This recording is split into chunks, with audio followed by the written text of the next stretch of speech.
música muito bonita, chamada Tears in Heaven.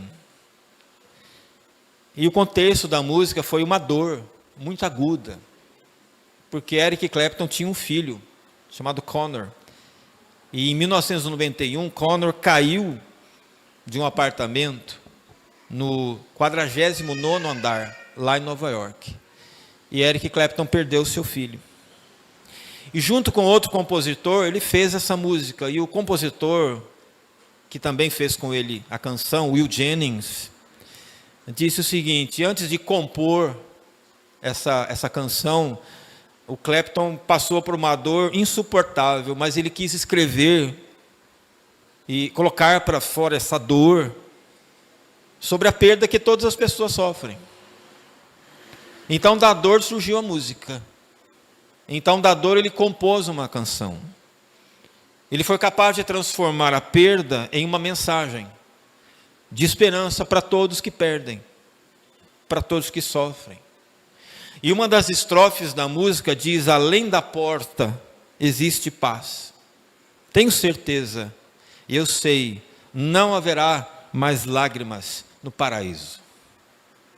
É interessante que quando você olha para o livro dos Salmos, você vai perceber que os exilados de Israel, quando eles voltam da Babilônia, eles mudam sua fala. Eles mudam sua fala do Salmo 137 para o Salmo 126. Eles trocam o junto aos rios da Babilônia, nos sentamos e choramos com saudade de Sião, para o Senhor restaurou a nossa sorte. Ficamos como quem sonha. Então a nossa boca se encheu de riso e a nossa língua de cânticos. Não existem lágrimas no céu. Elas só existem aqui, por enquanto. Porque lá finalmente Deus enxugará dos olhos toda lágrima, e lá não haverá mais tristeza, nem luto, nem pranto, nem dor. E se você percebeu, o título desse Salmo 4 tem um endereço. Diz que ele é endereçado ao regente de coral.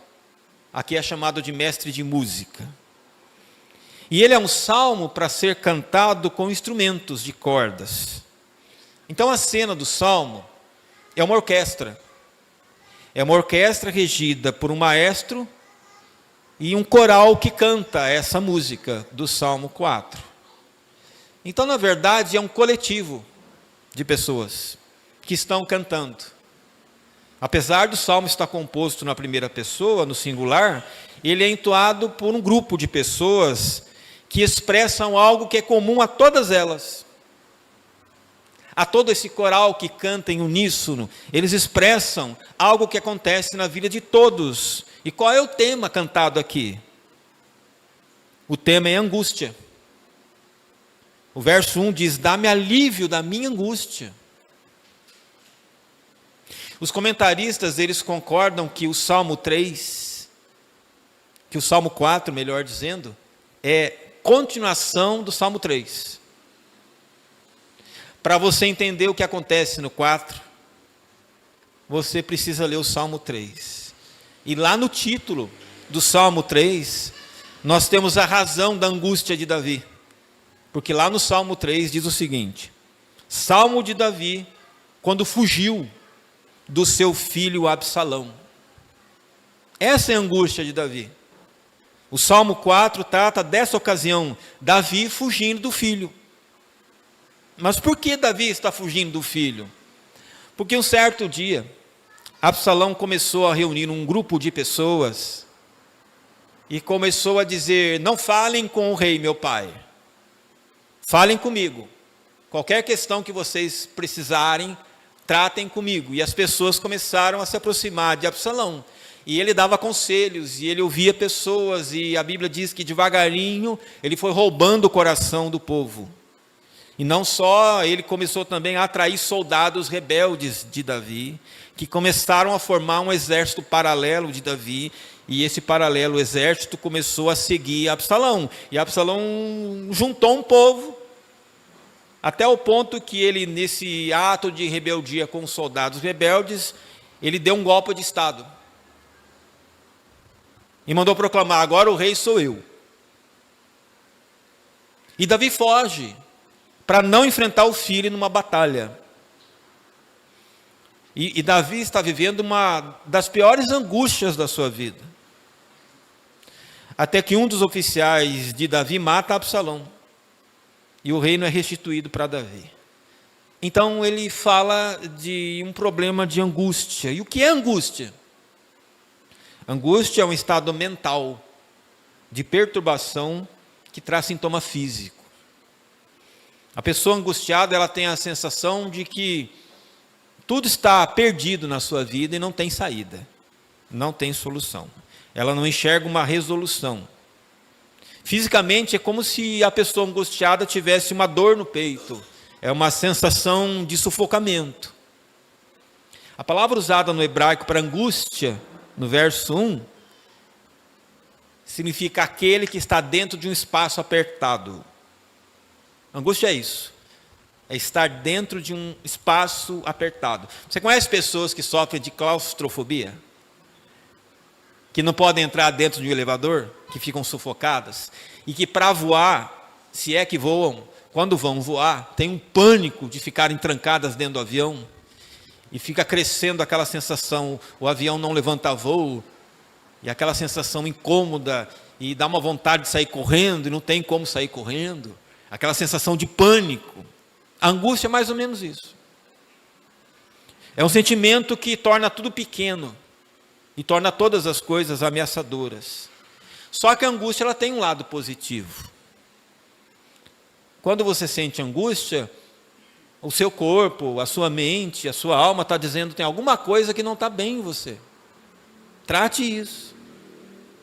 Sintoma de pânico, sintoma de aperto, sintoma de angústia, não é causado pelo pânico, pelo aperto, pela angústia, é causado por algo além, ou algo antes, ou algo prévio. É o sintoma de algo profundo que a gente tem que descobrir.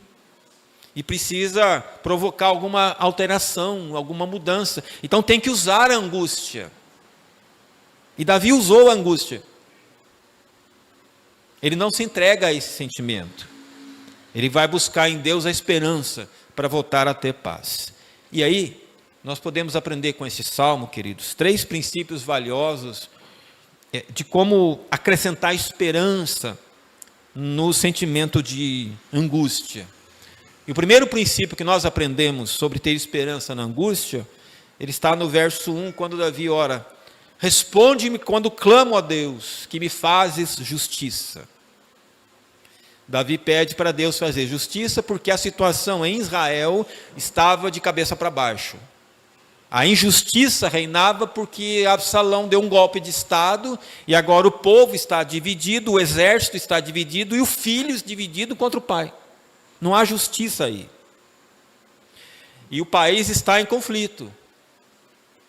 Davi reconhece que Deus é justo, que Deus executa o direito, que Deus é aquele que toma partido a favor do indefeso. E essa primeira frase da oração, ela lembra o que a angústia provoca no coração das pessoas. O Eliú, que foi um dos amigos do Jó, ele orou assim, ou ele disse assim, né? Os homens se lamentam debaixo do fardo da opressão. Eles imploram que os libertem dos braços dos poderosos. Mas não há quem pergunte: onde está Deus que me inspira canções? Que me inspira canções durante a noite e que me ensina mais do que os animais da terra. Para Eliú, uma das causas da dor humana é o desconhecimento do amor de Deus e da justiça de Deus, de um Deus que atua na angústia. É por isso que quando Davi fala de injustiça, ele ora. Ele diz assim: responde-me. E essa frase no hebraico é: dá-me graça, Deus. Davi está pedindo que Deus responda o seu clamor, dando graça para ele. Porque ele não consegue lidar com isso. É maior do que ele. E a palavra graça indica para nós que nem sempre nas nossas questões de angústia, as angústias serão removidas e as causas da angústia serão removidas rapidamente. Isso fica claro quando nós lemos as 2 perguntas que estão no verso 2. Ele diz: até quando vocês poderosos ultrajarão minha honra? Até quando estarão amando ilusões, buscando mentiras? 2 vezes a mesma pergunta: até quando? Sabe, queridos, a angústia traz essa pergunta. Até quando? Você já fez essa pergunta a Deus? Até quando eu terei que suportar essa doença? Até quando vai durar essa rebeldia do meu filho ou filha? Até quando meu marido, minha esposa vai permanecer indiferente? Até quando eu vou ficar desempregado? Até quando eu vou ouvir ofensas por um pecado que Deus já perdoou? Esse salmo foi composto na fuga de Davi. E o medo de Davi é que o filho acreditasse que iria se tornar rei, que Absalão acreditasse que os soldados iam apoiá-lo até o fim, e que pessoas supostamente leais, que bandearam para o lado dele, ficariam com ele até o final da vida. O povo amava Davi, e o povo jamais permitiria que ele fosse enganado por um traidor. Então Davi tinha um temor pela morte do filho. Por quê? Porque nenhum soldado leal ia permitir essa revolta por muito tempo. Não demoraria para que o exército de Davi acabasse com essa revolta, como de fato acabou. Mas durante um tempo não há solução para Davi. As coisas ficam do mesmo jeito, nada muda. E o que é que ele faz? Ele diz: Deus, dá-me graça. E a principal motivação de Davi, eu acredito, era que Deus preservasse a sua alma do ódio, da ira. Porque certamente o desejo de Davi de punir o filho, de acabar com aquela revolta pela luta armada, podia ser grande pela raiva que tivesse ou teria se instalado nele. E esse é o perigo que a angústia pode trazer para a gente. Porque a linha que separa a tristeza da raiva é muito tênue, muito fina.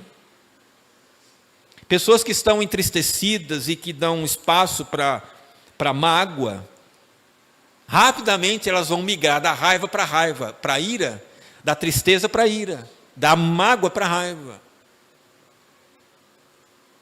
Você já viu uma pessoa que era um poço de calmaria, explodindo? Com certeza essa pessoa estava muito amargurada, muito triste, foi juntando isso aí, até que um ponto chegou e explodiu. A tristeza virou raiva. Então nem sempre as dificuldades, queridos, elas terão um fim rápido. O apóstolo Paulo, ele orou 3 vezes pedindo que Deus retirasse o espinho na carne, e Deus lhe disse: a minha graça te basta. De alguma forma, Paulo, eu vou te conceder resistência, força para seguir em frente se nada mudar. Então a graça é o poder de Deus atuando sobre a nossa emoção abalada. A graça é a palavra daquele irmão que vem até nós para nos ouvir. A graça é aliada da esperança. Por isso, nessas horas, nós temos que continuar crendo e temos que também alimentar a esperança. João Calvino dizia que a graça, aliás, a fé e a esperança são irmãs gêmeas. Ele disse assim: se faltar a esperança, por mais que você diga que tem fé, você não tem fé nenhuma. A esperança é a espera das coisas que foram prometidas por Deus. A fé está convencida que Deus é verdadeiro. E a esperança aguarda que Ele mostre a verdade. A fé tem certeza que Ele é nosso Pai. A esperança deseja que Ele nos trate como filhos. A fé tem certeza da vida eterna. A esperança aguarda a chegada dela. A fé é o fundamento onde descansa a esperança. E a esperança alimenta a fé. Ninguém pode esperar alguma coisa de Deus se não crer nas suas promessas. Mas ninguém consegue continuar crendo se não tiver esperança. É maravilhoso isso, queridos. A fé e a esperança andam juntas. O segundo princípio para ter esperança na hora da angústia está no verso 4. Davi diz: quando vocês ficarem irados. Então perceba, ele orou para não ficar. Quando vocês ficarem irados, não pequem. Ao deitar-se, reflitam nisso e aquietem-se. A versão antiga da Bíblia, revista e atualizada, ela tem essa tradução aqui: irai-vos e não pequeis. Consultai no travesseiro o coração e sossegai. E tem um ditado que diz que travesseiro é o nosso melhor conselheiro, né? Vá se aconselhar com o seu travesseiro. O que isso significa? Uma boa noite de sono ajuda a resolver problemas. Isso não é um ditado popular. Isso foi comprovado numa pesquisa neurológica que foi publicada em 2011 pelo Journal of Sleep Research, uma publicação europeia que trabalha com sono, problemas do sono, clínica de sono. E os resultados dessa pesquisa comprovaram que quando nós dormimos, o nosso cérebro continua processando tudo que nós aprendemos durante o dia, processando tudo que recebeu como informação. E o sono melhora a memória. Às vezes a tua falta de memória é falta de dormir, porque o sono melhora a memória. Quando nós dormimos, o cérebro vai processar o que nós aprendemos durante o dia. Ele está arquivando, processando, achando uma solução prática. Não é à toa que quando você, durante a noite, está preocupado com um problema, quantas vezes aconteceu comigo? Acordar de manhã e, puxa, mas é isso que eu tinha que fazer. A solução vem. Por quê? O cérebro está encontrando algum caminho de solução durante a noite, durante o sono. Davi menciona a ira no Salmo. Ele tinha dito que ele estava angustiado, e ele teme passar da tristeza para a ira. É um processo rápido, porque quando algo é muito doloroso para você, e você não encontra forma de expressar isso aí, não tem com quem você conversar, você pode transformar essa tristeza em raiva. É aquele conhecido descontei em quem não tinha nada a ver com isso. Quando nós guardamos tristezas, o nosso inconsciente encontra uma forma e precisa achar uma maneira de aliviar a tensão. E às vezes ele acha o caminho da raiva para transformar essa tristeza numa expressão, já que a tristeza faz você se trancar para dentro. Então, de certa forma, a raiva é uma válvula de escape da tristeza, que você não consegue mais suportar. E quando a raiva não é expressada com o desabafo, com a fala, ela vai se manifestar através da agressão verbal. Por isso que pessoas que agridem o tempo todo as outras, na verdade, estão tristes e com raiva. Esse mesmo verso do Salmo é usado por Paulo em Efésios 4:26. Ele diz: irai-vos e não pequeis, não se põe o sol sobre a vossa ira e não deis lugar ao diabo. Então, o segundo meio, a segunda forma de lidar com o sofrimento é falar do sofrimento. Se você está carregando um sofrimento há muito tempo, encontre alguém para falar dele, pôr para fora. Diz o Salmo que antes de dormir, nós temos que refletir no que está acontecendo e aquietarmos. Mas como? Essa é a grande questão. A angústia do Davi tinha endereço. A causa da angústia era o seu filho, Absalão. Mas é claro, Davi não consegue odiar o filho. Quem conseguiria? Então, como ele não consegue odiar o filho, ele faz uma separação entre Absalão e o mal que Absalão abraçou. Ele consegue entender que o filho praticou o mal, mas que o filho não é mal. O mal é o ato dele, é a rebeldia dele. Então o verdadeiro inimigo de Davi não é Absalão, mas é o mal. É o pecado que habita no filho. Por isso ele é capaz de orar pelo filho, antes de dormir. Primeiro ele ora para que a raiva não entre no seu coração. Porque depois que a raiva entrou em você, não importa nem quem foi causador dela. Ela vai se tornar ilógica, ela vai se tornar irracional, ela vai se tornar perigosa. Uma pessoa cheia de raiva perde a razão. Ela age por impulso, as palavras dela são agressivas, as palavras dela são cheias de ironia. Quando Paulo trata da ira, ele diz mais uma coisa: a ira chama o diabo. Então, cuidado que nós temos que ter com a ira descontrolada, é que ela atrai o diabo. A ira que se torna um estilo de vida, ela separa casais. Ela cria conflitos no trabalho. Ela provoca divisões na igreja. Ela é autora de homicídios.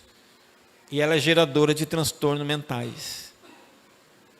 Por isso, enquanto é possível, fale com quem causou angústia.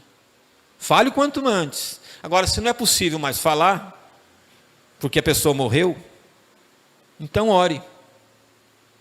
Ore para que Deus não permita que a raiva desça ao seu coração e controle as suas atitudes. Porque a oração feita nos momentos de angústia faz que a gente mude de perspectiva. Em vez do nosso cérebro ficar repisando, repetindo e lembrando a causa da mágoa, ele vai se concentrar em Deus, na bondade de Deus, na misericórdia de Deus, na onisciência de Deus, na onipotência, na onipresença de Deus, no amor de Deus. E a oração, então, ela vai nos elevar do chão da ira para o trono da graça. É por isso que Davi dorme, porque a mente dele se voltou para Deus, não para Absalão.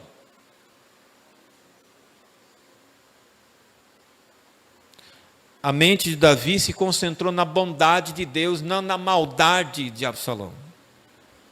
E um bom conselho para a gente se afastar da ira é dado no Salmo 37.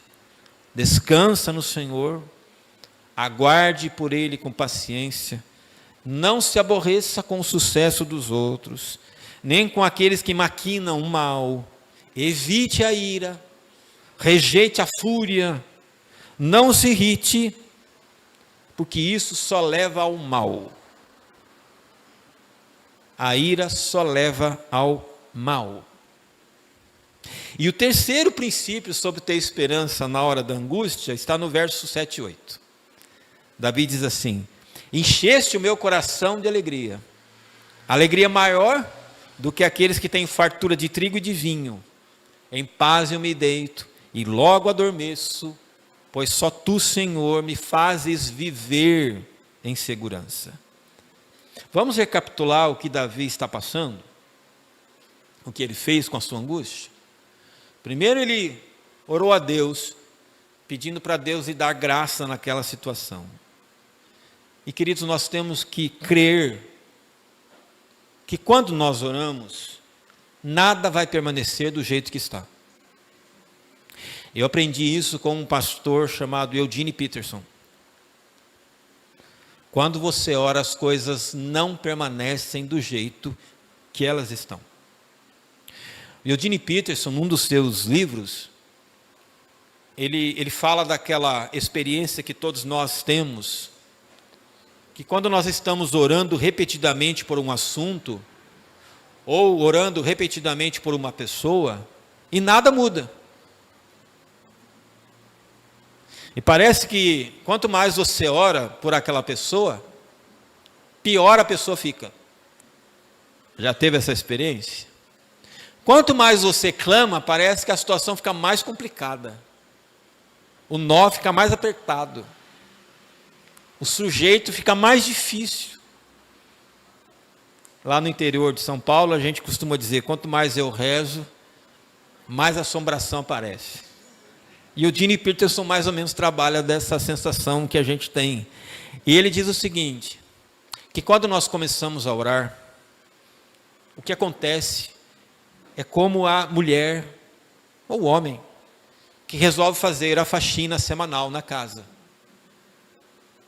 Então, para fazer a faxina, ele ou ela, eles empurram um sofá para um canto, pegam as cadeiras da sala de estar, colocam em cima do sofá, viram a mesa em cima do sofá, empurram a geladeira para cá, o fogão para lá, e tiram o guarda-roupa, a cama, e tiram tudo absolutamente do lugar.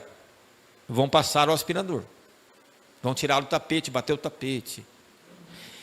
E se você chegar naquela casa, naquela hora, você vai dizer, que bagunça isso aí? Como é que alguém consegue morar na bagunça? É claro, a pessoa não mora lá, e claro, ela não sabe que é dia de faxina. Mas depois que você termina a faxina, você sabe exatamente onde cada coisa deve ficar. Então, Eugene Peterson diz, quando você começa a orar, Deus tira tudo do lugar. E ao começar a orar, você vai perceber que as coisas estão mexendo, e parece que pioraram, porque saíram do lugar. E tem que sair mesmo. Mas é nessa mexida de Deus que as coisas lá na frente vão melhorar. Deus precisa mexer. Não adianta a gente orar por uma questão que nós temos e esperar que Deus não mexa em nada. Não adianta eu colocar uma causa diante de Deus e dizer, Deus, não mexa aqui, não mexa no sofá, não mexa na geladeira, não mexa ali naquele vaso de cristal, não põe a mão ali. A gente acha que Deus não sabe mexer. Deus vai tirar tudo do lugar, para que depois Ele coloque tudo como Ele acha e pensa e conclui que deve estar. Então esse salmo, ele não oferece respostas teóricas, ele ensina uma espécie de terapia, a oração. Então o que importa para nós, não é o que nós estamos pensando da situação, é como Deus está vendo, e o que está fazendo Deus na situação. Porque a atitude do Absalão não mudou. Não mudou. Ele morreu na rebeldia. Davi mudou. Percebe? A causa da angústia de Davi não acabou. A causa continuou sendo angústia. Davi mudou. Ele ora, aquela raiva potencial desaparece e ele consegue até dormir em paz. Segunda coisa, ele não permite que a raiva domine o seu sentimento. Ele canaliza a raiva para a situação, não para o filho. Ele desviou a raiva que tinha do filho para o problema. A revolta dos soldados, a revolta daqueles que bandearam para o lado do Absalão. Então não fique com raiva da pessoa que ele fez mal. Fique com raiva do mal. Fique com raiva daquilo que trouxe tristeza, não da pessoa. Porque, queridos, a nossa luta não é contra pessoas. A nossa luta não é contra a carne, contra o sangue, mas é contra os principados e potestades. Então o verdadeiro inimigo não é o irmão, o marido, o filho, a esposa. É o mal. Ataque o verdadeiro inimigo. Em terceiro lugar, finalmente, Davi diz assim para Deus: encheste o meu coração de alegria, maior do que aqueles que têm fartura de trigo e vinho. Em paz me deito, logo adormeço, Senhor, tu me fazes viver em segurança. Qual é a fonte de alegria de Davi? Aqui. Ele está usando uma metáfora. Ele diz que a alegria que Deus lhe deu é maior do que a alegria daqueles que enchem o celeiro de trigo e os tonéis de vinho. Celeiro cheio de trigo e tonel cheio de vinho indicam provisão por um longo tempo. Não vai faltar o que comer, não vai faltar o que beber, porque os meus celeiros e os meus tonéis estão repletos. Isso traz paz, isso traz descanso, isso faz você dormir tranquilo, sem preocupação, porque se você sabe que a sua despensa está cheia, você não vai perder o sono por isso.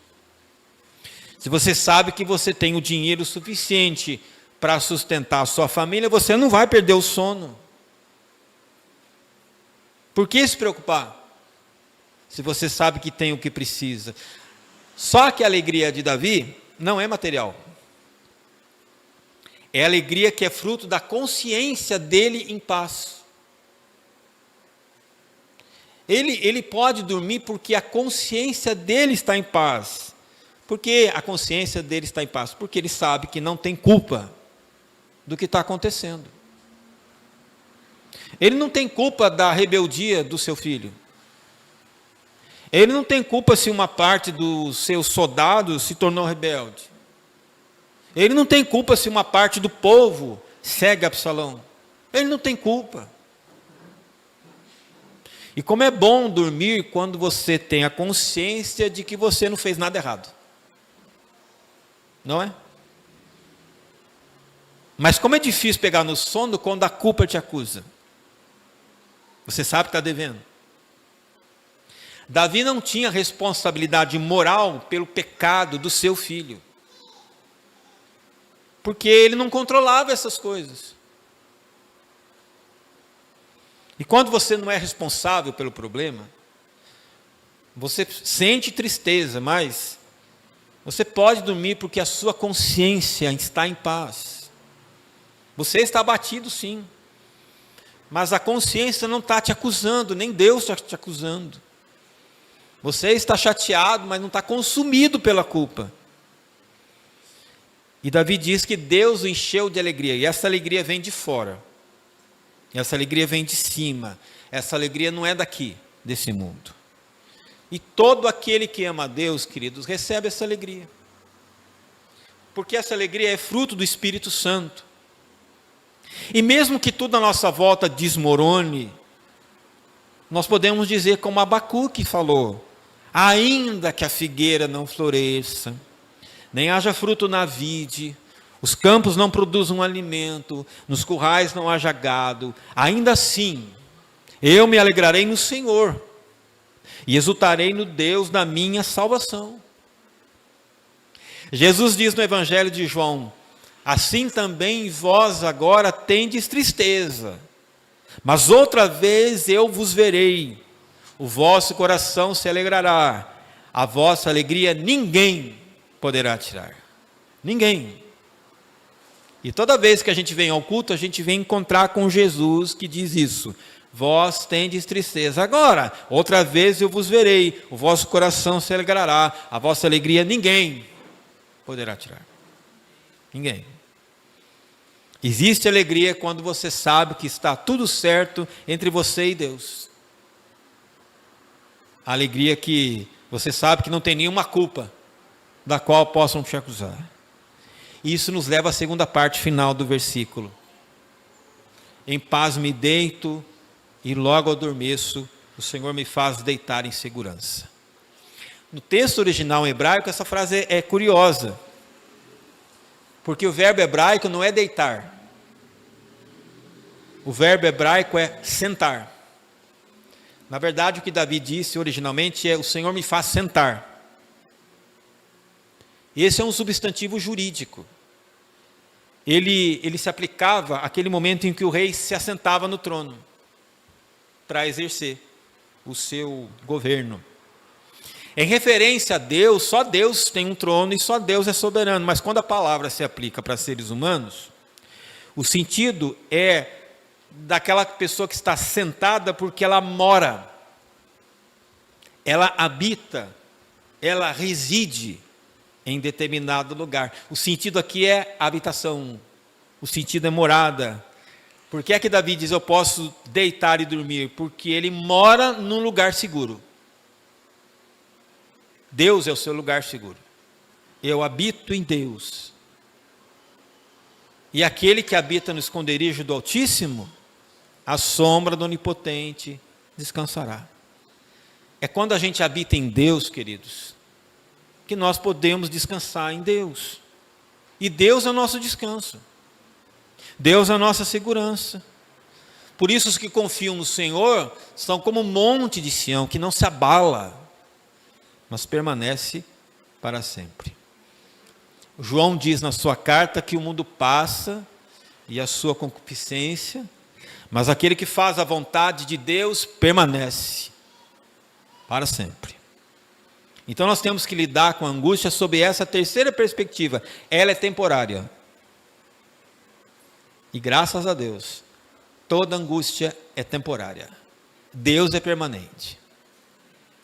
A Teresa de Ávila, ou Santa Teresa de Ávila, ela tem uma oração que eu acho maravilhosa, que foi composta e virou até música. A oração de Teresa de Ávila é: nada te turbe, pois tudo passa. A paciência tudo alcança, nada te espante. Quem tem a Deus, nada lhe falta, Deus lhe basta. Eu acho maravilhosa essa oração de Teresa. Quem tem a Deus, nada lhe falta, Deus lhe basta. Deus é suficiente. Um dia essa dor vai passar. Nada resiste ao poder daquele que transforma o mal em bem. Eu queria compartilhar com você a experiência que eu tive com uma adolescente, que eu vou chamar de Maria, para não mencionar o nome. Eu fui pastor da Maria, num período difícil da vida dela. Quando ela era adolescente, e ela vinha à igreja com os irmãos, 3 irmãos, e o pai e a mãe eram usuários de droga. Uma família totalmente desestruturada com 3 filhos. E eu me lembro que a Maria ia sempre na nossa casa, se aproximava, ficava por lá, queria passar mais tempo. Parece que ela queria um pouco de uma família alternativa. E quase que se tornou filha, por conviver. E houve um momento em que lá pelos 17 anos, na verdade, ela passou por um golpe horrível. O pai foi brigar num bar, dizendo que alguém estava mexendo com a mulher dele, e na briga ele degolou um homem no bar, e eu não vou contar o que ele fez depois, mas a família viu. E imagina 3 adolescentes vendo isso, um cadáver. E eu me lembro que nesse exato período, ela ainda frequentando a igreja, ela me pediu para conversar com ela. E eu marquei o dia, ela foi. E ela levou uma folha de papel ao maço, lembra?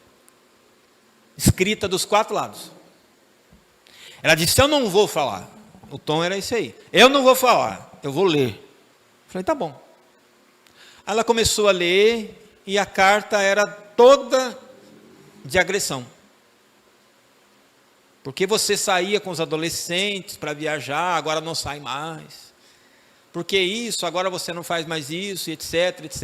E era toda agressiva, toda agressiva. E eu confesso, como pastor, eu pensei assim: o que essa menina está pensando da vida, né? O que eu tenho com isso? Mas eu percebi que tinha alguma coisa a mais aí. Aí eu me lembrei do pai, do que tinha acontecido poucos meses daquela situação. E depois que ela leu a carta, eu disse: é só isso? Ela falou: só. Então eu falei para ela: vem cá, fica em pé. Eu falei para ela assim: você precisa de um pai. Eu sou seu pai agora, vem cá, me dá um abraço. E ela se derramou em lágrimas. E eu percebi que aquilo vazou, extravasou, saiu. Eu disse para ela: você vai conhecer um jovem bom, vai casar, vai ter filhos, essa tragédia vai acabar. E graças a Deus, o marido dela é presbítero da igreja, hoje. E tem 4 filhos lindos, maravilhosos. Deus mudou essa história. Queridos, não há dor que não acabe. Não há sofrimento que Deus não cure. Que nessa noite você possa abraçar a esperança que Jesus traz. Ele nos livra da angústia. Ele cura o nosso coração. Feche os seus olhos. Vamos orar. Senhor, toma nas tuas mãos nessa noite o coração daqueles que porventura trazem angústia e que talvez estejam tão pesados e sobrecarregados. O Senhor veio para aliviar os fardos. Que todos nós nessa noite possamos colocar com o Senhor em oração, desviar a raiva daquelas pessoas que talvez tenham causado algum mal e colocar a raiva no problema ou no mal em si. Guarda-nos da raiva e pacifica nosso coração com teu Espírito nessa noite, para que nós possamos dormir em paz, porque o Senhor nos faz repousar em segurança. Em nome de Jesus. Amém.